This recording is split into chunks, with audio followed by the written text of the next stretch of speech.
Thank you for joining me today, everyone. Well, today I'm going to go over some basic drywall hanging. Now, please note that this is just going to be hanging the drywall and screwing it in. This isn't final finishing, which is putting the mud and covering everything, getting it ready for paint, basically. That's not what I'm going to be doing here. First thing here, you can see that I'm putting up rock wool insulation. This is a special insulation that's completely non-organic. It doesn't have any paper or anything to rot. I use that in bathrooms, especially in shower areas, but I had enough that I could just use it all over the bathroom. And that insulation is great stuff. It's also a little bit of soundproofing and a little bit of fireproofing as well. I like to cut the insulation to the exact size of the stud that I'm putting it in. It comes in standard 16-inch on center stud size, but as you can see, these studs are kind of oddly shaped and have air vents and all kinds of other stuff in them.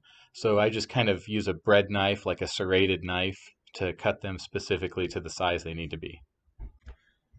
So I hang the drywall horizontally, which is just the way I learned it, and I start at the top and work my way down so that if I need to make some weird cuts or something, it's a lot easier to do it at the bottom than at the top. In order to keep it up while I'm working alone to hold the drywall up, I use a special drywall jig, or I don't know what you call it, just a little piece of wood that you can hang the drywall on. You can see that wood here. And then you can set the drywall on that while you're trying to adjust it and make sure everything fits and get the first couple screws in.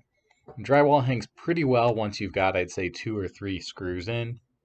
When you're hanging your drywall, I don't like to make the cuts beforehand. I know there's some people that'll measure out and cut everything. Say for here we have the air vent, and they'll make that cut ahead of time for it and try to measure it all perfectly. I find when you do that, it just doesn't work. And drywall is pretty easy to work with. So I like to hang it up, like get 1 or 2 screws in, and then I make the cuts exactly where they need to be for the air vent or for electrical or for any kind of thing like that while I'm putting the drywall board up. I use a rotary tool. I have a portable one, and I use a special drywall bit. Here's a picture of that drywall bit. This is good because it has the rounded tip on the end, and that will prevent you from cutting up whatever's behind the drywall, whatever thing you're cutting around, especially like a plastic electrical box or electrical wire. You'll cut right through that with just a regular cutter bit. You need the special drywall bit. They're not that expensive and they're definitely worth it. I space the drywall screws between 12 to 24 inches apart. It doesn't take a lot of them to hang it up. I'm not even sure what the official recommendation is for spacing them. Just space them enough apart that you can be pretty confident that it feels solid. When I was putting the first piece of drywall up, you can obviously see where the studs are below the drywall and just kind of measure it up. But when you're putting the second piece up, it's harder to tell because you've completely covered it. So what I do is I take a level, a 4-foot level, and I draw a pencil line on the stud all the way up to the ceiling on the first piece of drywall. And then when I'm hanging the second piece in, I can just sort of come straight down from where that line is and know that that line is the center of where the stud is. And it works pretty much every time. And that's been a great way to keep track of exactly where the studs are. You could also mark on the floor or the ceiling where the center of the studs are so that when you're putting that second piece up and you can't see in the wall anymore, you have a reference point. Now here I'm doing the opposite wall, the vanity side wall. So this wall was not nearly so flat. Some of the studs are bowing outward. Some of them are sticking backwards and need to be built out a little bit. So I did what I do best. I created a heat map of where the studs come out and where they are pushed backward. And I used cardboard furring strips to bring them out, or wood planed them down, shaved them down as necessary. And it took a while. It was kind of tedious work, but I ended up with a wonderful flat surface. And once it came time to put the drywall up, the drywall went up great. It has a couple extra outlet boxes on it. Not too terrible, but just something to be aware of when you're putting the drywall up. So I have to put it up and then screw it in just with 1 or 2 screws.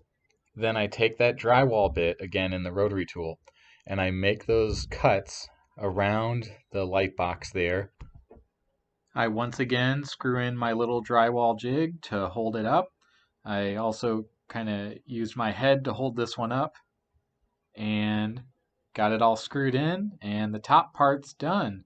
So all that's left now is to hang the bottom piece of the vanity side, which has, well, a lot of issues. So you can see here, this one is going to be much more difficult. I did the top drywall. That wasn't too bad. But this bottom one has 2 outlets. It has hot and cold supply, the vanity drain, the sink drain. It also has the plumbing supply for the toilet. And I put a bunch of nail guards in it to protect the vents and the hot and cold water supply lines. So there's only a few places where you can really screw in the drywall here.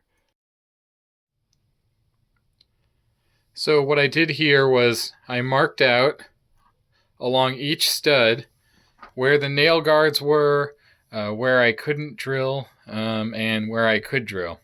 So as I go down here, you can see I scratched out, there's a nail guard back there, there's a nail guard back there. And the way I did that was I measured from, let's say, 7 to 10 1/4 inches, there's a nail guard. Then from 12 1/4 inches to 18 1/4 inches, there's another nail guard. Transferred those measurements down here. And it wouldn't have hurt anything, it just would have been frustrating if I tried to drill through here. The whole point of the nail guard is that you can't get through. But it would have just been annoying, so I'd rather just have those measurements ready, which I did. And everything there went great. Got the hole for the toilet supply, the hole for the drain, the hot and cold water supply, the outlets. Things got a little crazy kind of at the corner there.